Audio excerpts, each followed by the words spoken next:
evening, everyone. We are live on YouTube. Unfortunately, Twitter has decided it doesn't want to behave itself tonight, so Oh, Twitter. I know. I'm so disappointed. Reach out a hand, make the first move, and uh, just abandoned. Fickle, fickle, fickle, fickle.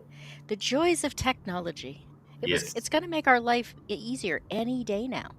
Any day now. Not today. Today is not that day as I've been downloading drivers all afternoon, but that's fine because it was worth it so we can make this happen. We got here. We got here. Quick hello to everyone in the chat. We have our favorite polar bear. We have Eraserhead, and Rio is always the first one here. I'm always so impressed. Um, just a quick reminder, friend of the channel, Jacob Ironsides, does have a GoFundMe up. Jacob has to move. He and his parents, who are both in their 70s, have assorted medical needs that make moving incredibly difficult. So anyone who hasn't donated, if you could please just pop over, pretend that I'm monetized for the sake of the next couple of weeks, and send anything that you would have donated to me to Jacob instead. Even $5 helps. I have to say that anywhere from $5 to $20 has racked up really fast, and hopefully that means they're going to be able to make their moving date. We are here today with the Lord of Toxicity, aka Wes Kelley, who is the author of Slapdash and soon to be book 2. Am I correct? Book 2, yes. Book 2, and then quickly followed after that with book 3, yes. Oh, I knew there was going to be a book 3. I wasn't aware that it was. You're not going to do the George Martin thing then. We're not going to be No, waiting like 6 no. years.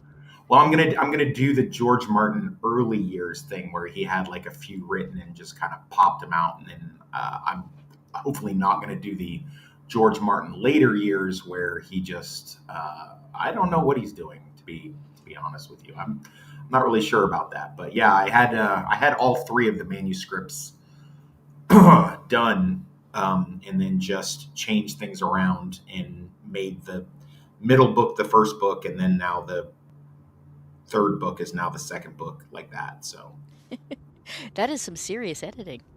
it I've is. I've suggested to people that they move chapters before, but I don't think I've ever suggested they just move the whole book. Well, as the interview goes on, hopefully some of the questions you ask will enlighten and why it is that we're doing it that way.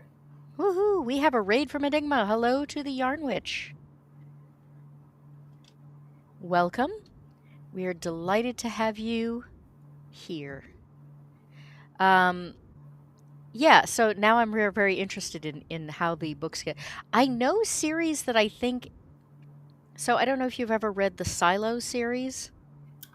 I Uh, watched some of the. Is that the one that the uh, Apple TV thing is based on, or yes. I haven't seen it yet. My understanding is that they had to deviate somewhat. Obviously, they always do, yeah? um, but yeah, that so you start out kind of in the baseline time in book 1, and then you go way back in time in book 2, and but Okay. it gets very confusing. So yeah, there's a case where I really wish they had just moved the books around. Yeah. Well, life events kind of made it what it is. So um, what I Oh, had originally envisioned for like 4 or 5 books, I realized I could do in 3, hmm and then I realized that it should be something I want to tie off because I don't want to. As much as I love John Sanford and Stephen Hunter, I don't want to spend. I don't want to spend my entire career writing about this one detective doing the same thing over and over again. hmm Yeah, there's definitely, I was discussing with someone the other day around television shows, but books kind of are the same. You want to leave people wanting more, not like stretch them so thin that they begin to hate all of the books that came before. Well, you don't want to. Yeah, I think the big thing is you don't want to start cannibalizing yourself in a way that you have something like Firefly, for instance, that was way too short. Then you have something like Supernatural that went on way too long. So you want to kind of find that happy medium of like maybe just Buffy, and not to just keep referencing Joss Whedon Hmm. natural stuff, but you want to kind of have that in the middle somewhere. Maybe leave something open to where you can come back to it later, but for the most part, you want to tie it off, put a tourniquet on it after a while, and you don't want to just keep going because like I said, John Sanford was a big influence on me. He has the Lucas Davenport and Virgil Flowers novels, both detectives. I've read those since I was 14 or 13, and they're still going. And I'm reading them now, and I'm just like, man, I don't know about all this. This is a little too. And I think that I do a review of the Jack Reacher novels with a couple of our other cohorts. Hmm. And even that, I'm just like, I recently did a YouTube video outlining the timeline of Jack Reacher, and like 30 books and 15 different short story novellas. I mean, that's just a lot of content for, one guy to kind of just do the same thing over and over again. So, hey, Miss Sparkles. Yeah, I used to like James Patterson when I read like one a year, Mm, and then one day I decided I was just going to read them in order, like one okay. right after the other. And I got to about book three. Hello to Jacob Ironside. Hey, Jacob, we were just talking about you a minute ago. Um, I got to about book three, and I was like, this is just the same story over and over again. Yeah, like I said, Uh, you don't want to cannibalize yourself and you're just doing the same thing over and over again. So, yeah, and that was by book three, and he's written like 20 or 30 of those suckers now. I was like, yeah. people must not read them close together, like ever. I mean, to a certain degree, I can kind of see I mean, I was very happy to read, the Prey novels by John Sanford for a good 20 years, but now I'm getting older and I have a different kind of eye. And I'm just like, man, I don't know. And a lot of this stuff is just, it's just the same stuff I've already read. This book is just like this other one. And I just didn't want to get into that. I mean, God bless him. I'm sure it put his kids through college and paid for houses and stuff, but I just don't want to do that. Yeah. Yeah, I mean, that's kind of one of the ethical dilemmas of writing is do you write for the paycheck and, the cookie cutter, or do you write what you want to write? Art versus content. That is a huge thing these days, and it works. It's the same in writing as it is in television or movies or anything else these days. Yeah. So tell us a little bit about how you started deciding you were going to write a book anyway. Oh, well, I guess the easiest thing I can tell you is that I've always had an interest in being creative, writing stories, stuff like that. I kind of came from a really troubled childhood, and they expected me to play sports, which I did, and do a certain things. And I had a little lockbox full of short stories. Unfortunately, Dad found them one time when I was like 16 or 17, and decided to have a little fire in the backyard and call me a sissy for Oof. writing little fairy tales and stuff. So that led to a big problem with not wanting to do it. And I'd kind of write stuff in notebooks and hide it, even from my wife when I was in the military. And she found it one time and just said, what is this? What are you doing here? And I was like, oh, it's nothing. I'm not interested. So, but while I was an MP at Fort Leavenworth, I had this idea while I was looking out at the tower, uh, the guard tower, and I was looking out at this train track that goes behind the prison, and I kind of had this idea, as you do, you daydream a little bit because you can't really do much of anything else, and I had this idea of, what if these guys were unrelated to the base, were just having a gunfight down there in that area over by the train tracks. And that idea just kind of never left me, and I started kind of fleshing it out. And then later, when I had some free time, or a lot of free time, when I was a guest of the state of Kansas, I decided to put some effort into that with the encouragement of a writing teacher that was there. So, and then that kind of off she went with that. So, Yeah, it's really a shame when those types of, you want support from the people around you and the people that are supposed to love you, and it's really disheartening when they don't. My grandfather took up painting like in his 70s, and my grandmother thought that this was a very silly pastime, and she basically kind of badgered him until he gave it up. Yeah. So, yeah, it's a shame. Um, so how did you decide to, I mean, like I have many stories hanging around that I've written, but I don't think it would ever occur to me to get up the courage to actually publish any of them.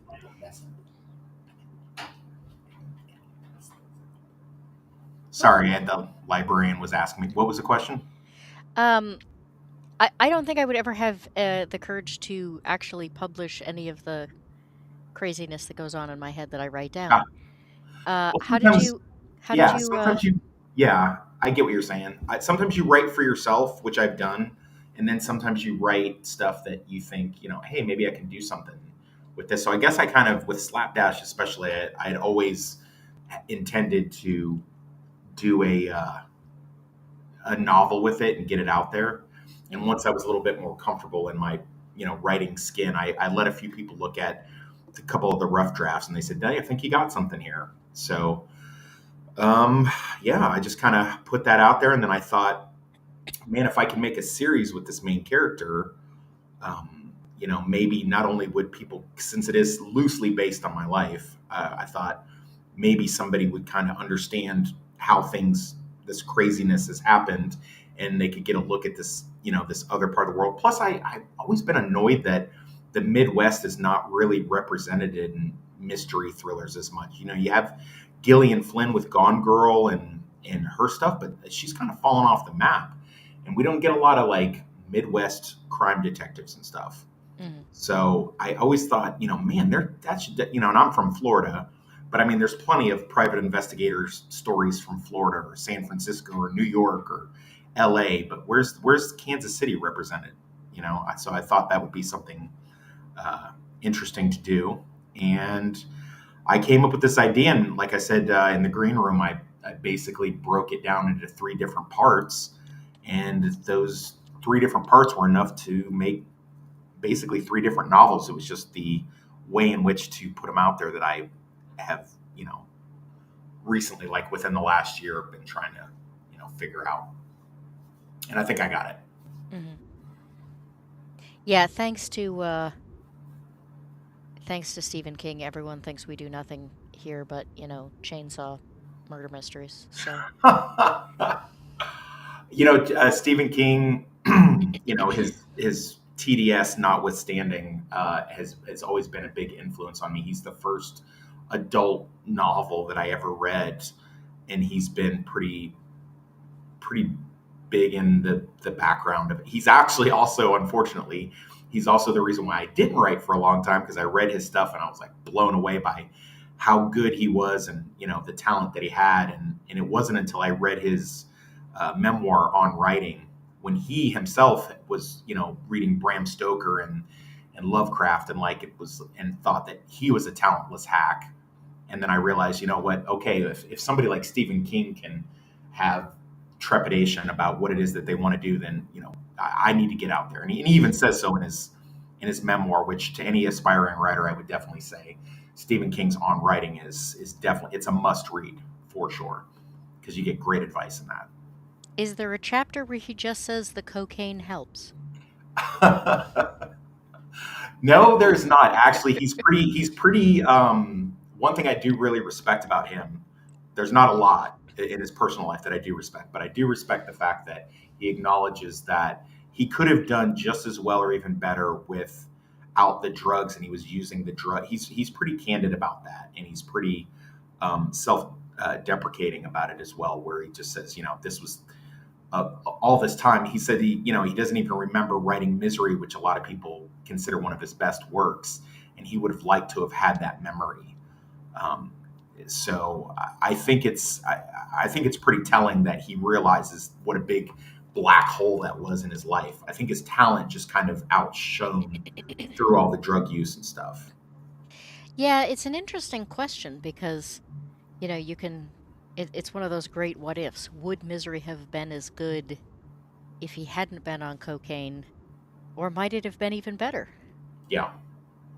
I think he feels like it would have been better. At least it would have been clearer. I mean, I think his talent is just so much that, and that's another thing I had to realize. I had to realize that, I can be the writer that I need to be. I don't need to worry about being the next Stephen King or something like that. I needed to realize that, he is in, Stephen King. He's in the writing terminology we have pantsers and plotters. Pantsers are the fly by the seat of your pants writers that just sit down with a blank page or a blank screen and just boom, knock it out. Plotters are people who have index cards and outlines and write little notebooks full of dialogue that they'll use at a later date. And I'm definitely a plotter, and I'm not ashamed to admit that at all. I mean, if you have the talent to be a pantser, God bless you. Better on you. But I mean, you can't. Someone who's that talented, it's just I kind of equate it the same way I did with the army. In the army, you have people who are just naturally good shots, and you have people who also have to train. You can train to be a really good one. Some people are just some trick of the mind and their brain gives them the ability to be like snipers and stuff. And some people are just, hey, they're good, solid, dependable shots. And I mean, at the end of the day, it only what matters is how you react under fire. So once I realized that and came to terms with that, I was a lot better. And that kind of stuff just comes with age. You have to get a little older and realize that hey. Plus, I didn't want all these manuscripts just sitting in a trunk somewhere. Yeah, I felt that way sometimes that I don't like I'm not good at leaving things unfinished. So, Yes. yeah, I can totally relate to that. And it's a little bit like being on YouTube. There are people that get so obsessed with algorithms and numbers and Right. everything else. They drive themselves kind of crazy. Um, Yes. I'm friends with some of them. but, for some of them that works. It gives them a lot of drive. Yeah. In my case, I am fully aware of the fact that I would just develop massive insomnia and still be where I am right now anyway. Right. So, I just tootle along, and as long as, t tortoise in the hare, as long as I'm moving forward a little bit at a time, It's I'm it's funny you say that because that's a really good analogy because with YouTube, everybody has their own little niche. I kind of feel like you and I are in the same circle. We know a lot of the same people. We stream with some people. You and I have done a couple of videos. Your stuff is not that similar to mine, but we've managed to cross the stream, so to speak, enough to collab on a couple projects, which has been beneficial to the both of us.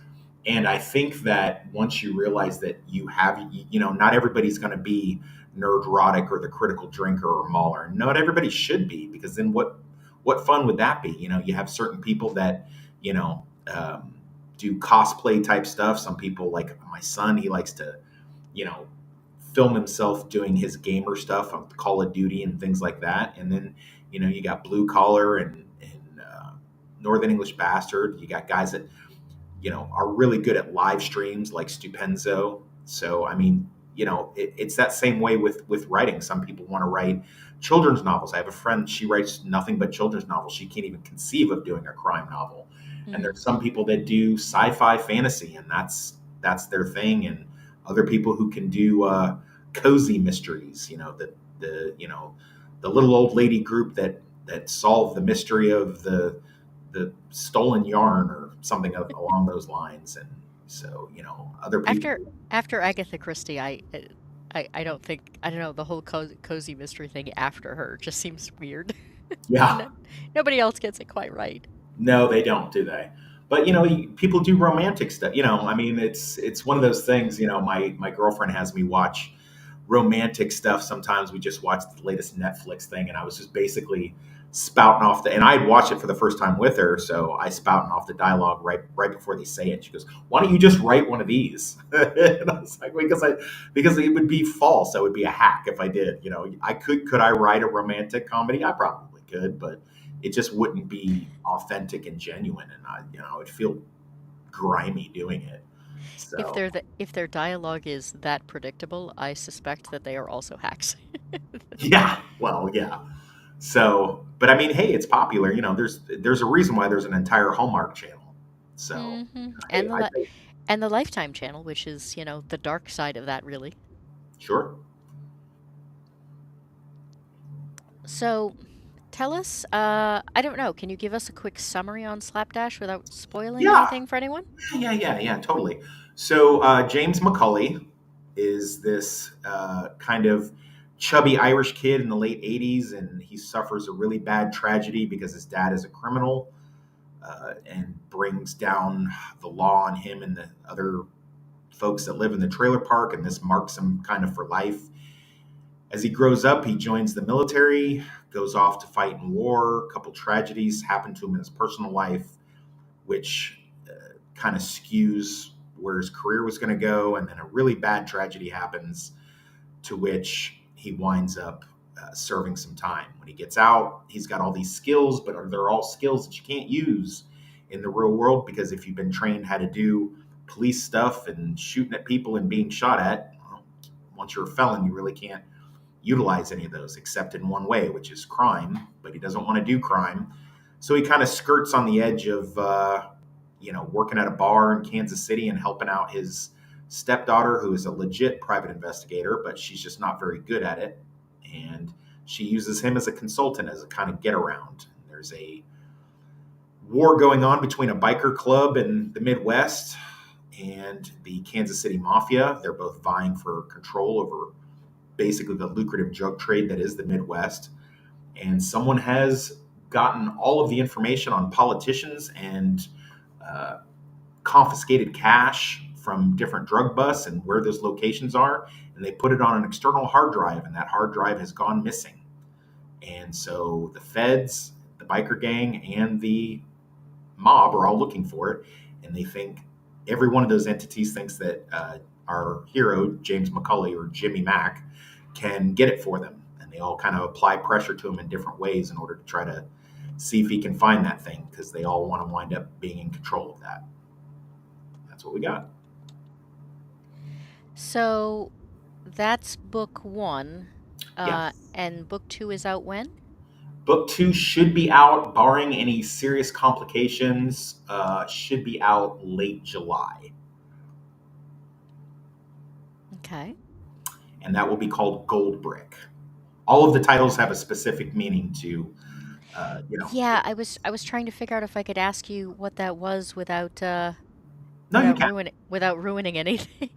Yeah, no, slapdash is just a play on words with the fact that, slapdash, the meaning is just hastily thrown together. Most of my reports in the military were something to the effect of Sergeant Kelly does this well, he does that well, he's good at training, the soldiers love him, he's a good leader, but he has a slapdash approach to a lot of his methods, which is not the Army way. Mhm. So, also the fact that our main character has to kind of throw together his plan to get out from under the thumb of both the biker gang, the mob, and the feds. He has to kind of fly by the seat of his pants and create a slapdash type plan. Mhm. Um, the second one, Gold Brick, is a play. It's an army term for laying around and being lazy, and you're gold bricking it. You're just kind of half-assing it, and it basically finds our protagonist from the first novel kind of hanging out in Florida, working scut work for a law firm, doing the kind of work that, well, it's not very honorable, just serving subpoenas and doing this and that and light protection work and getting some information. And the case is that a local celebrity based on real life person Mel Fisher, who found a bunch of gold off the coast of Florida. I have a stand in for him, obviously. And he winds up missing, and a bunch of the gold that he supposedly has found is also wound up missing, which he had actually turned into, solid bricks and hid somewhere. Taken all the Spanish bullion and all that and kind of smelted them into bricks and then put them into hiding, and the feds want it, and so does the state of Florida. So Jimmy and the law firm get hired to try to help out the family by finding out, what became of this guy, and Sullivan is his name, and Mhm. where the gold is gone. So another kind of double play on words there. Burr said Spanish Treasure? Yes, yes. What is the title of book 3? The book 3 is called Unsanctioned Wet Works. Kind of exactly what it sounds like on that one. That one's the most on the nose and less, but it takes place in between the events. It's going to be the third one that comes out, but it takes place partially way before the events of the first book, and then the other half, the present day events of that novel, will take place in between the two novels, and we'll get to see what was happening in Kansas City prior to Jimmy going to Florida, and after what happened in Slapdash, and this hitman who used to be a special forces guy who is an acquaintance of Jimmy's, winds up, who's based on a couple of special forces guys I met overseas.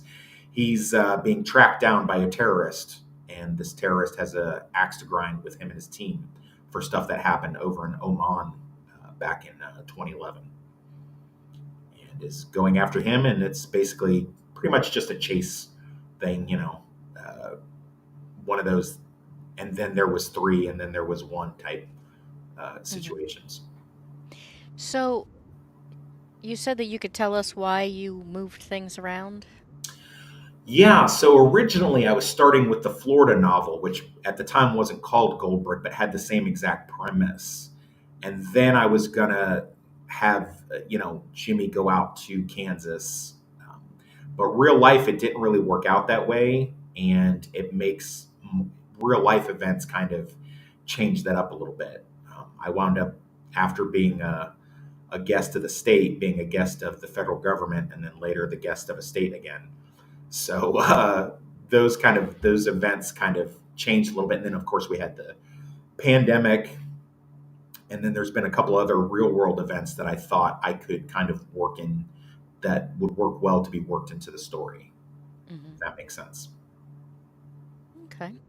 Plus, we may or may not have a main character not live through the second novel, but then return in the third novel because the third novel takes place before the events of the second one.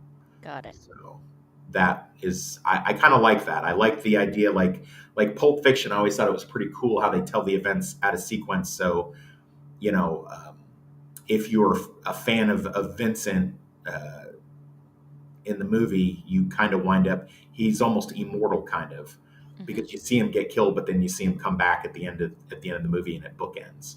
So that's kind of cool. I always thought that was kind of interesting. Not that So, Vincent's really the protagonist of Pulp Fiction, but he's just one of the main characters. I'm not sure there is a specific protagonist in Pulp Fiction. Everybody kind of has their moment. Right. I mean, I guess you could argue it's Butch, but I don't know if that's true or not. I don't even think he's in the movie very much. I mean, when you look at it, he's kind of the center point. He's definitely the one with the happy ending. So, I mean, I guess logically you would say he was, but I don't know. I kind of like stories that are told out of sequence because it means that you have to pay attention and you get rewarded Hmm. for how much attention you paid to the story. Yeah, it's one of those things that I miss about 90s media in general. Like you could not have been on your cell phone with 90s No, media at all. You were going to miss something. no. So in the pictures that you sent me, Okay. you had this card. Yes. You want to tell us about that? Is that showing right now? Because I'm not seeing it. I just need to blow it up some. Oh, okay. Because I don't see it at all in the little black space on there. But Really? Chat, can you see the AIM card?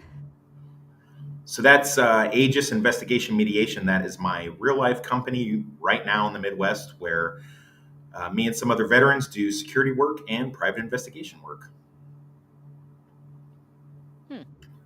Yeah, I don't know if that's Okay. showing. Oh, I guess Yes. Eraserhead says he Yeah, can. Eraserhead said this that they can see it, so that's good. Well, there you go then. Have you been able to see the other pictures? I see them in the lower part, but I don't see them in the upper part, where in the live preview part. I'm not super familiar with Eve Mux. I've always used StreamYard, so, but Hmm. I can see you changing it down there at the bottom. So, and that's just the Kindle version of my books. One of the people that bought my book sent me a picture of them. I guess it's on Kindle for $3, and if you have Kindle Unlimited, it's actually free. Nice.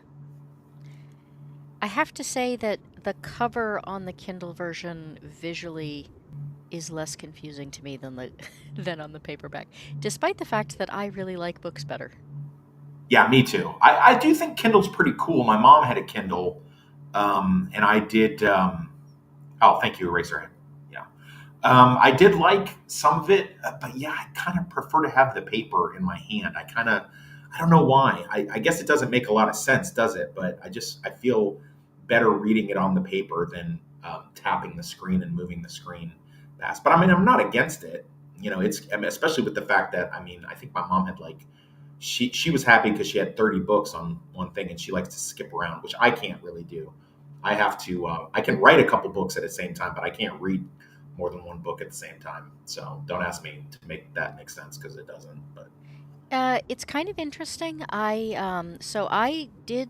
It wasn't a Kindle. It was the Barnes and Noble version, the Nook. Because they would allow PDFs and the Kindle at least originally wouldn't.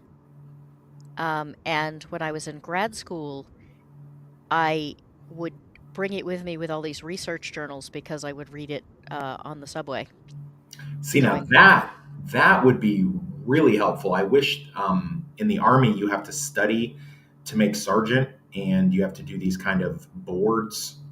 You have to go before a board and recite all these different facts. If I'd have had something like a Kindle back then, where I could have jumped back and forth and like instead of trying to cover up the answers and stuff with a piece of index card or something, and you know, I think that could have been really helpful. I wonder if they have that now. I might ask somebody who's currently in the military if that's a thing that they do now. But I bet that that's really helpful. Yeah, it was very useful in doing research but what I did discover is I cannot retain information if I read it electronically. That's interesting. I can read it long enough to do the research, but like I can tell you the plot of every paper book that I have read my entire life. Uh huh. But if I read it electronically, there's a book that I currently have, and I only have it electronically. I know I have read it. I know I have read it multiple times because the Nook tells me I have. I remember absolutely nothing about it. Huh. Every That's time I very run interesting. across every time I run across it, it's like I'm reading it for the first time. I And I read. really, Yeah. Go I, ahead. re- I was going to say, I really think that may have something to do with why attention spans and recollection are so terrible because so many people are taking things in electronically now. Yeah. Well, I haven't tried to read a book in that manner, really. I can say that for other streams that I do, like, I stream with Nadia, and I have to get one of my jobs for her is to get trivia on the show that we are reviewing. So I've been able to retain that pretty good, just reading that stuff off of IMDb trivia page and stuff. I'm not sure if that's the same thing, but um, it's kind of electronic. So, I don't know. Yeah, I mean, I think it's an electronic reading. Like I can retain snippets. I just can't retain a plot. Yeah. And maybe it's I don't know, maybe it's just my weird brain. But we have a couple of questions for you from the chat. Brant. Davy Verse says, editing is my Achilles heel. It's a slog. I've heard how many people deal with editing, but how do you?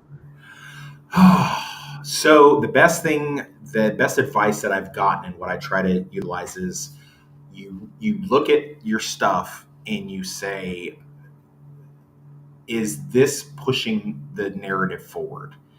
Is this something that I can do without? And most importantly, is this exciting? And you take all the things that are not exciting and doesn't have drama and you just remove them. Even if you think that it's important, figure out a better way. You can put it in later and have it. I will tell you, the first couple drafts of my work, I had a really hard time giving these huge exposition dumps.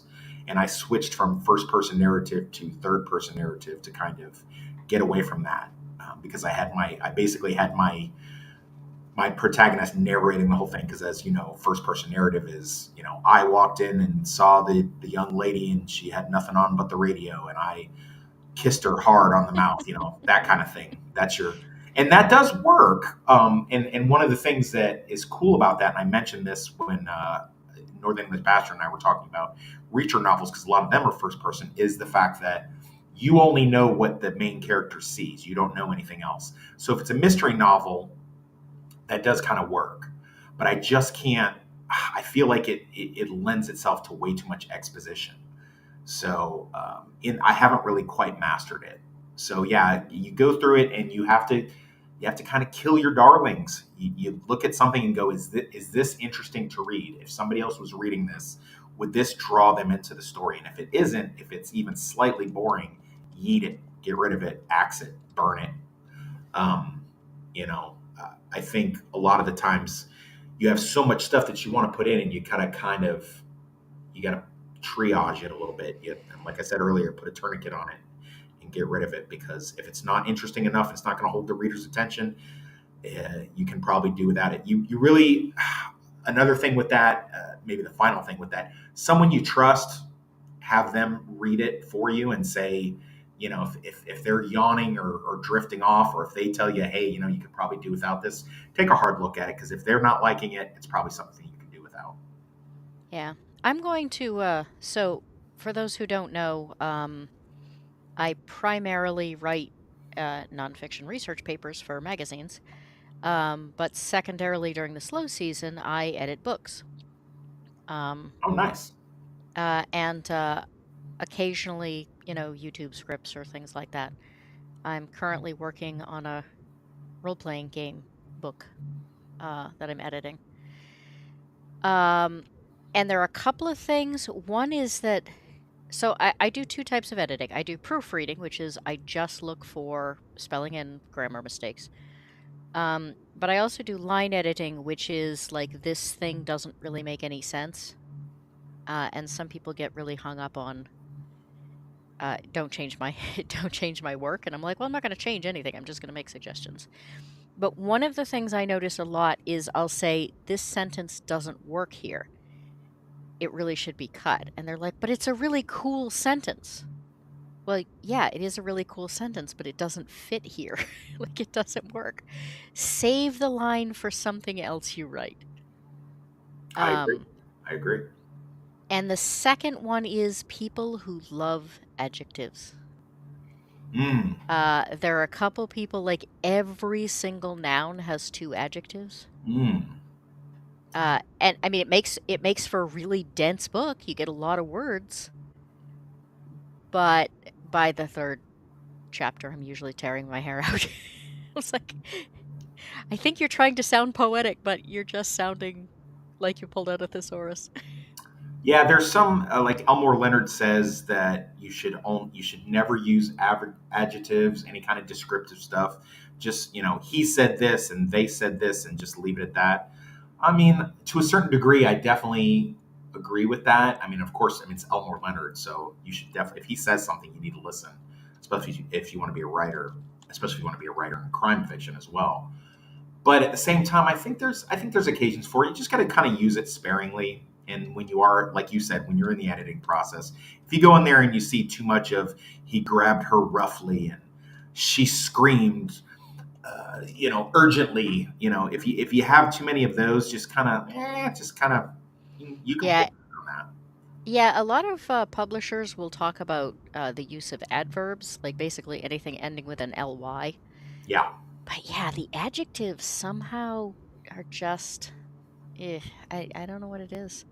yeah. And again, I think it's because it feels poetic. It feels, Tolkien-esque to people.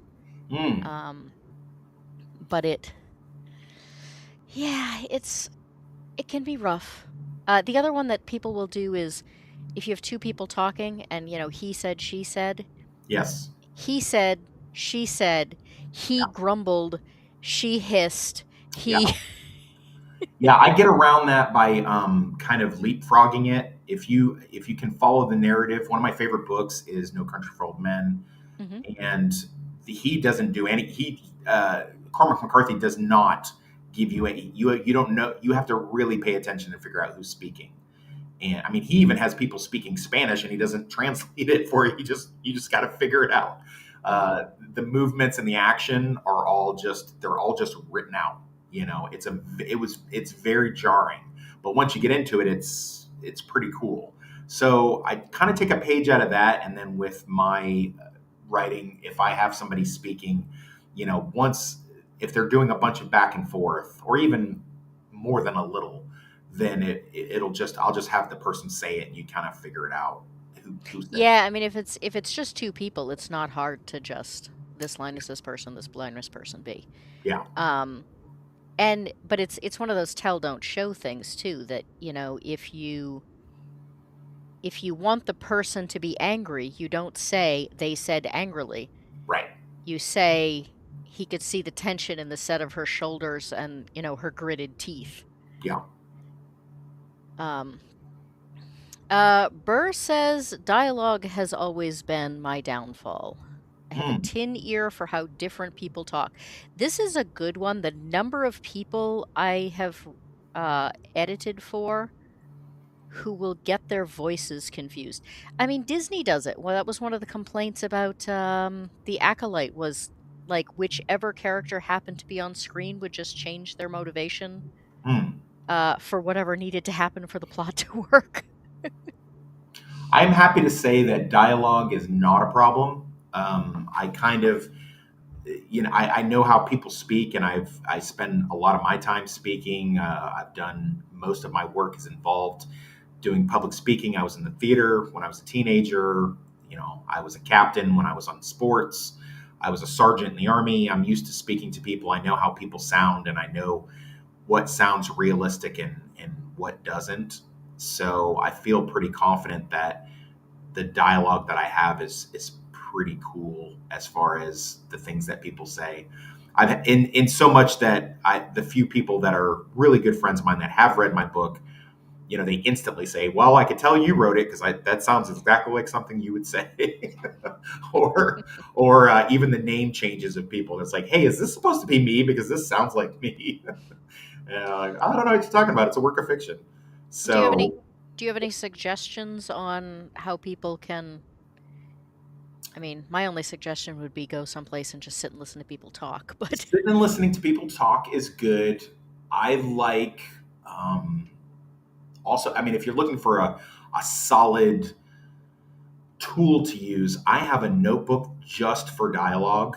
And so if somebody says something funny or cool, I will literally write it down and then just find a way to have that person, one of my people, say it in a conversation. You know, Mhm. I kind of you become if you get involved enough in this and you're good enough at dialogue, you'll kind of become a tad schizophrenic in the way that you'll have like characters talking to each other in you know you'll kind of hear it. Keep that notebook handy. You wake up and you know those juices are flowing first thing in the morning. Write that stuff down.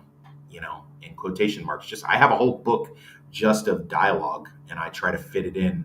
And sometimes I'll reread it and laugh and just go, "Oh, that was a good line. I like that." So yeah, I mean, the more realistic, you know, like for instance, like an actor like Robert Redford is really good at doing. He interrupts himself when he speaks. I don't know how familiar you are with his performances, but in most of his performance, Robert Redford will say a line of dialogue and he'll kind of interrupt himself and like correct himself as he's in the middle of, you Mhm. know, it's like, you know what, I think we ought to get some, you know what, let's go grab some pizza, you know, and he'll do that, and I like that, you know. So don't be afraid to have it, you know, sound a little messy. And if you know, maybe you like, I'm sure you do because you're up there in the East area. I'm sure you've heard the people with the pretty interesting accents and they talk a certain way. So trying to convey that on the page is sometimes challenging, but always worth it. Yeah. Even if you don't do accents, people will so they have behavioral mannerisms and they have speech Yes. mannerisms. Uh, you know, something like 70% of how people communicate is through body language.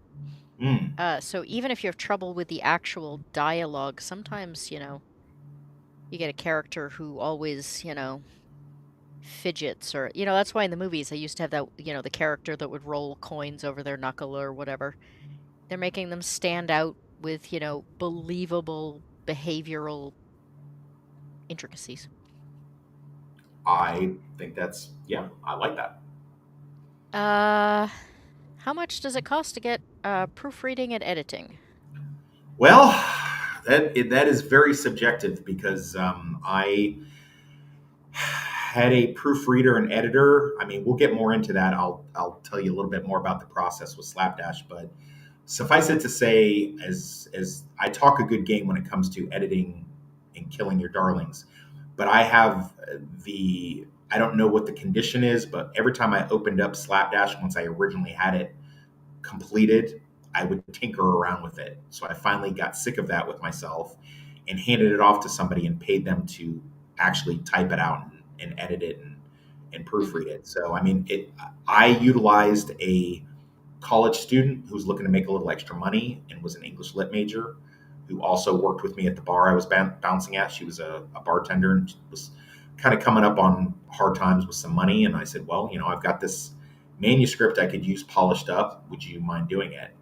You know, but you got to be careful too, because you might get somebody who rushes the job as she did, and then you're spending time fixing the mistakes. So, but it's just grammatical and stuff like that. As far as going through it and making sure that stuff is right, I feel like a couple sets of eyes is good. So you might get someone that you pay, and then someone that maybe owes you a favor and do it until you can actually get a published. Now, if you have a publishing company, they'll usually assign you one and take some of the profit or whatever. But if you're doing the self-publishing route and going that way, then you have to come up with your own resources and choose wisely on that one. Yeah. I mean, obviously I'm biased. But I find so first of all, I don't care how good you think you are. No one can do all of their editing themselves. Your brain simply sees like how it think you wrote something. I Mm. do sometimes find that reading things out loud can be helpful if it's my own stuff. Um, but so most of the articles I write are between 500 and 1,200 words. They still go through 3 editors before they get published. Mm. Um, in part because I'm terrible about overusing the word that everywhere. Okay. Um, in part because sometimes they find they've got less space, and so, they need to tighten things up so it can fit where they need it to go. Um, but in part because, like, sometimes I just make mistakes, and once I've read the same paper 40 times, I'm not going to see them. My brain just kind of automatically autocorrects. Yeah. Yeah. I've had people point out stuff to me, and I'm like, man, I swear I looked at that like 5 times, and then Hmm. once I go back and I'm like, oh, yep, that is there. I see it. So yeah, proofreading and editing is definitely. You would think that the creation of the thing would be the hardest part, but in all honesty, that the technical, the hard wired, logistic details tend to be pretty difficult. Yeah. Um, so the answer I would have is that there is actually an international freelance editing association. Like all of my rates are taken directly from whatever the going rates tend to be. If they update, I update. And I will be perfectly honest, the more interested I am in the project, the lower my rates are likely to be. Okay. Simply because if it's something I find really tedious, it's going to take me longer, and it's going to be harder. Um, I once and only once was editing for someone who was a brand new author and decided that they were going to try and write erotica. Oh, yikes. And it became very apparent they had never even seen a woman naked. Oh boy. Uh, that is the only time I returned, I returned all of their stuff. I returned uh, the down payment, and I was like, I can't do this. Yeah. I was like, you need to go back over this. This is terrible. I think also I should throw in a caveat, and I read something in the chat here that made me think of it. So if you are going to do a novel, whether it's fiction, it doesn't really matter. But if they do have a regional dialect, have your proofreader know that ahead of time. Yeah. Let them know, be like, hey, right here in chapter so and so, or this character so and so. This is very regional, so you're not getting 20 phone calls and emails where they're like, I changed that fin to fixing to, or this word doesn't even make any sense, and because some of that is, it will look weird on a page. I mean, there are certain things that you can do to it to make it look right, but again, if you have somebody, and like that did come up with my novel with, because there's a couple of people that have some serious Kansas City isms in the way in which they speak, and then some other people with some urban dialect that just it doesn't quite look right. When you read it, it makes more sense, but if you were just going through it proofreading, it could be a little jarring. Yeah. I I will not make changes. I deal a lot with newer authors because my rates tend to be, you know, fairly Reasonable. low. Okay. Well, I was going to say fairly low. Probably lower than they should be, but I mostly edit when during the slow season on writing, so it's usually fill-in work for me. Um, but the other thing is that like obviously supporting independent authors and small authors is really important to me, so therefore I'd rather my efforts go there. So I do not make changes, I make notes, and I do it for two reasons. One is that they are very often nervous about the idea of someone changing their work. And so if I make notes, then they can decide whether or not they want to make the change or not. Yeah. And second of all, and this is where I really probably get in trouble with my rates, I don't say this word is spelled wrong, or this sentence is wrong. This sentence is a fragment, like would normally be a note. I will say this sentence is a fragment, and this is what it conveys, and I think you're trying to convey this instead, Mm. because then they become better writers. I think Um, that's pretty logical. I mean, it takes me forever to type out paragraphs about why they should change a sentence, um, but I think knowing why makes them more comfortable with the process too, instead of just See, I haven't really change this thing. I haven't really run across that. More of it's, besides the obvious occasional typo, leads was supposed to be weeds or something silly like that. Yeah, But I had some. Well, I'll just say Northern English Bastard went ahead and read it, proofread it for me a little bit after it was already proofread, and he's like, you have him saying "Teenage Wasteland" or something. It's supposed to be. The actual name of the song is this, and I was like, well, yes, but the character doesn't know that. You yeah, see what I mean? So, like, you might have what you think is an anachronism when in reality it's like, yes, that is wrong, but the character, when they said it, they don't know that. So, that actually makes sense. So, you know, exactly. And that's why I don't change things, because then you lose those little bits that might have Baba actually been O'Reilly, important. thank you, Eraserhead. Yes, correct. So, the guy says, "Oh, crank this up! I love Teenage Wastelands." And we know that it's really Baba O'Reilly, but it's endearing that um, the character would think that it's Teenage Wasteland. And I mean, to be fair, the character in question was the character that's based on me, and I thought the name of the song was Teenage Wasteland, and then I didn't correct it because I was like, no, that's actually something I would say. So. Uh, Enigma, thank you very much. If anyone else has not subbed to Lord Toxic, please take a look at his YouTube Yeah, once I we're just done uh, here. I just broke 100 last week, and this time last year it was at 20. So it's Nice, pretty cool. Pretty nice. cool. You can even find me in one of the videos on his channel. Uh, yes, and you can find me in one of Eclectic Goats videos on her channel, so that's pretty cool as well. And I think that some of my best work was teaming up with you. So I like Yeah, that. I like both of those things. Because it was two things. It was things that I'm pretty knowledgeable about, and I think I come off correct in both of our conversations, which is always good because I love being correct. Um, is there anything else that you think we should know about your book, about the writing process, about So I get asked a lot how what specifically was obviously Slapdash, because that's the one that no one's seen the other two manuscripts yet. So I get asked a lot, like, how much of this is actually real? So I'll say this: a lot of the storytelling in Slapdash, it starts out in the past, then brings you right back to the present day, which at that time was 2017.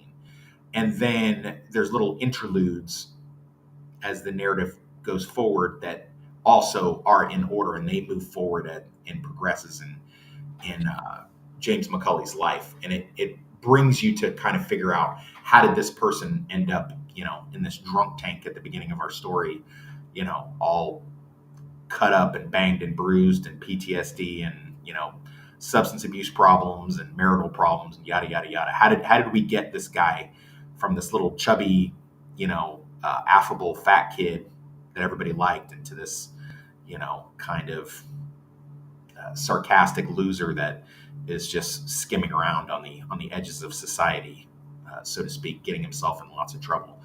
So a lot of people ask, like, which stuff is actually real and which stuff is actually, made up. So I'll say this: all of the interludes are real. All of those are. I mean, I've changed the names of people, so mostly so I don't get sued. But all of the events that happen in the interludes, and I think there's 4 interludes, not including the prologue portion. So everything that happened in the past is all real events. Everything that happens in the present day, I mean, it's got real elements to it. I mean, there's people that I've met in the bar business and prison and in the military and contracting and stuff that are like these people and maybe are those people, but definitely not. It was never embroiled in a big war between, a fictitious biker gang and the Kansas City mob, if there is even such a thing. So that's what I get asked a lot with that. So that's what I'd like people to know, is just, take it with a grain of salt, loosely based on real events. It's a novel. It's a novel for a reason. Right. So my question always is, what do you like to read, and what was the last thing you read? I really like crime fiction. I don't like true crime stuff. My girlfriend loves true crime stuff. I like crime fiction, detective stories like that. Thrillers is a big one. So like I said, John Sanford, Stephen Hunter, Gillian Flynn, Karen Slaughter, like that. I like to see a recurring. I like to see recurring people. I like my attention paid off. I like extended universes of people where one character might show up in another novel doing a different thing. I think Stephen Hunter is really really good at that. Uh, for the uninitiated, he wrote the book that the movie and TV show Shooter is based on, and Gillian Flynn did Gone Girl, Sharp Objects, Dark Places. So I like that. I'm not against reading like I've read the Game of Thrones novels. Hmm. I like them. I'm disappointed that we're never going to get any more and like that. I have read a little bit of sci-fi, but mostly if you want to keep me interested, that'll be it. I'm rereading. Uh, to, I'm rereading right now. Dennis Lehane is a great crime author, and I'm currently rereading his last of his Gennaro and oh boy, what is his name?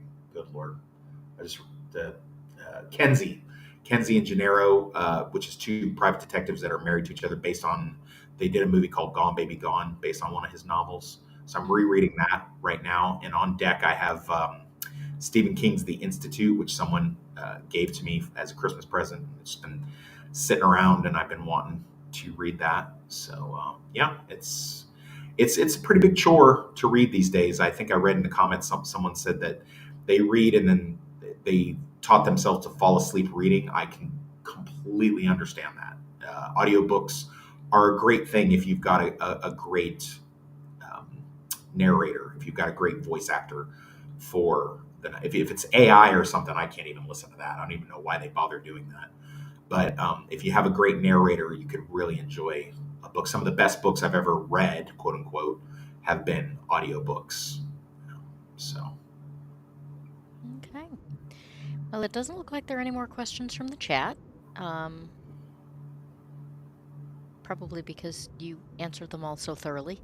Actually, well, I very frequently get like, one or two sentence answers, and then people have follow-up questions Yeah. because, Well, you know, people have told me that sometimes authors have a hard time expressing themselves. I'm very loquacious myself. I like to talk. I don't have any kind of a problem doing that. If I'm describing something or talking about something, I can. I mean, obviously, I have YouTube for a reason, and I like to discuss the things that I'm passionate about. But yeah, so that's it. I will have the next one out by late July, and the other one before the end of the year. Hopefully, not too long after the other one. And then once I've got all three books done, I'm planning on really going after a publishing agent, because as one question that wasn't asked, a lot of people are like, "Well, when do you really go court a publisher or an agent or something like that?" You want to have at least three books completed, or at least three manuscripts completed before you want to do that. So that's kind of my game plan. I wasn't actually sure whether or not you were planning, because I mean, a lot of people these days skip publishing altogether because self-publishing is Well, just self-publishing so is good accessible now. because yeah, you have a lot of control, but what you don't get is you don't get a lot of money for it. You put that much effort into it. I mean, as Hmm. fun as it is, it really sucks to see Amazon sell your book for 15.95 and you get $1.25.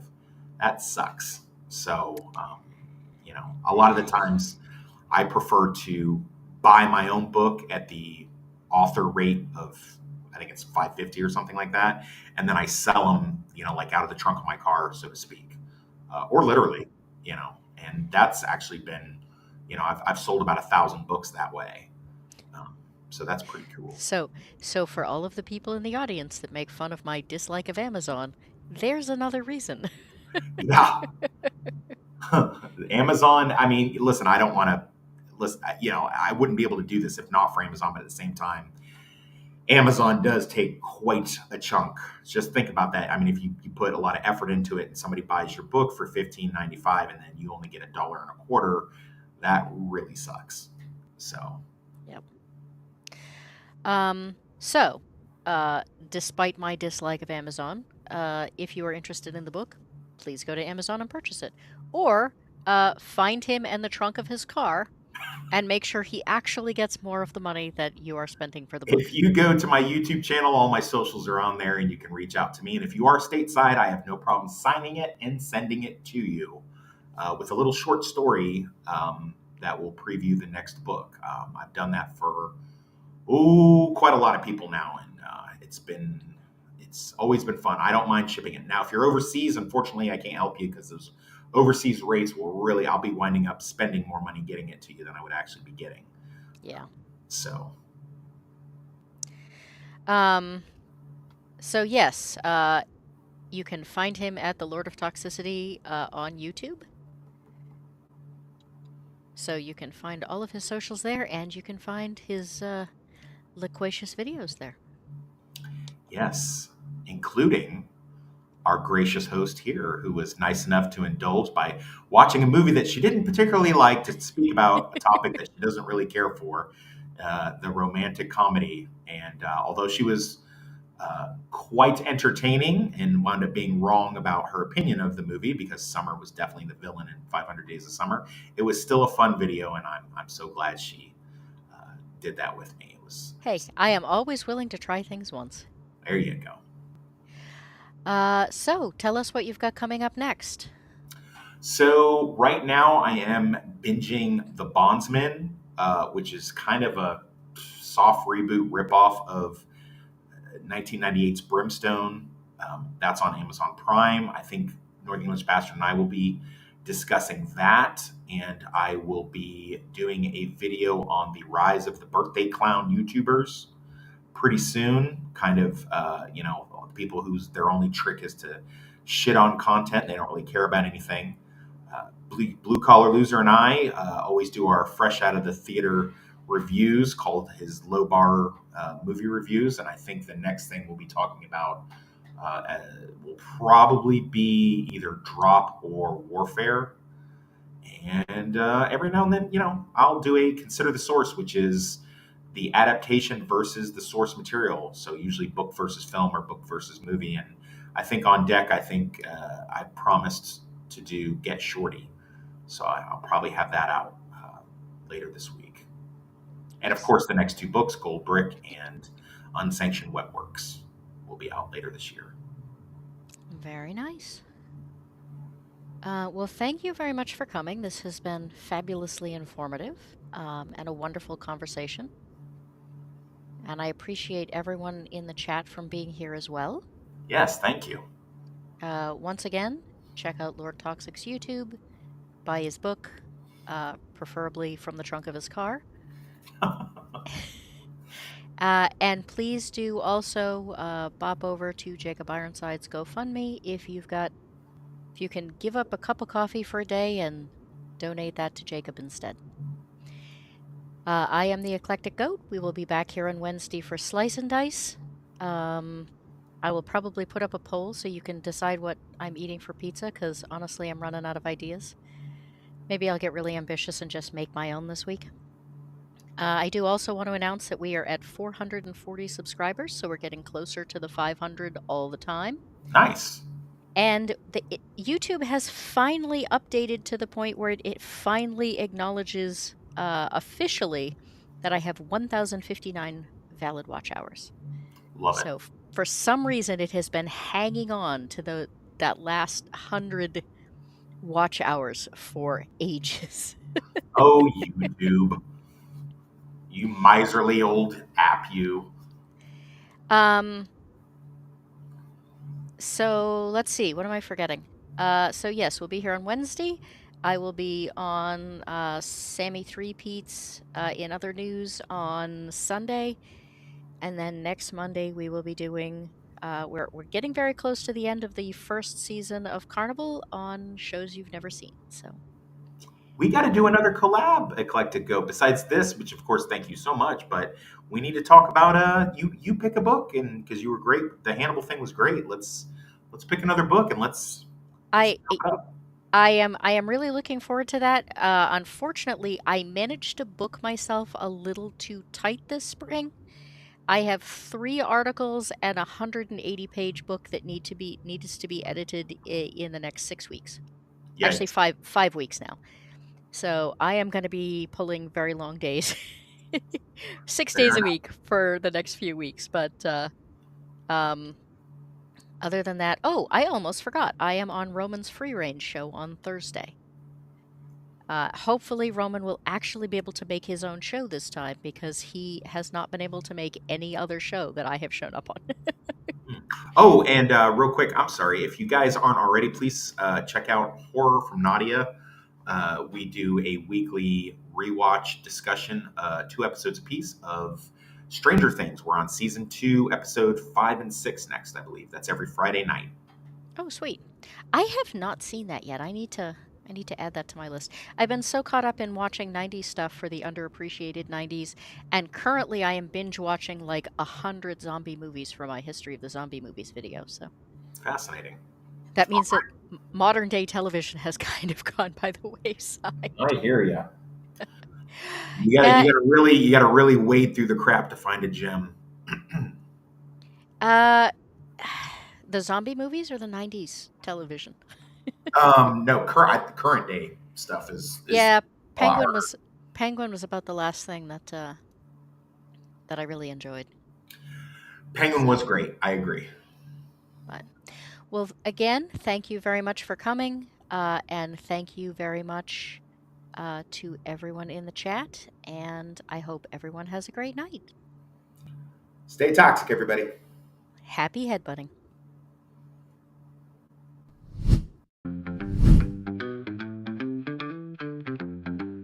In a room lit by computer glows, a goat inspects striking a pose. Mic in hand, she starts the show.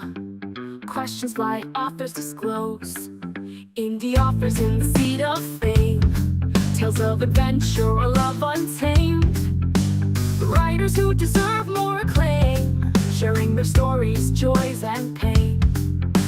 Eclectic Goat, ask what's your dream. Chat has questions as they stream.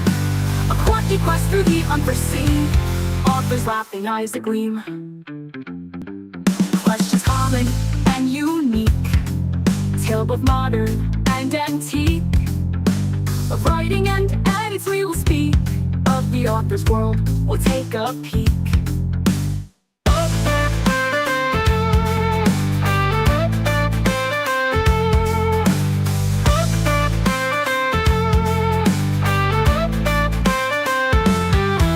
Books on high like paper towers, stories blooming like summer flowers, tales for readers to devour, moments made in eclectic hours.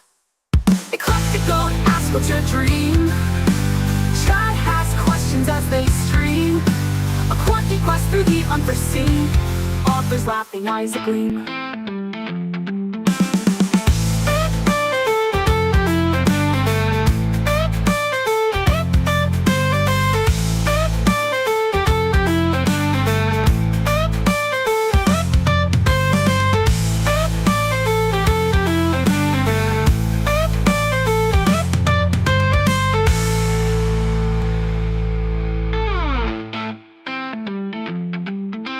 Eclectic, goat, ask what's your dream. Chat has questions as they stream. A quirky quest through the unforeseen. Authors laughing, eyes a gleam.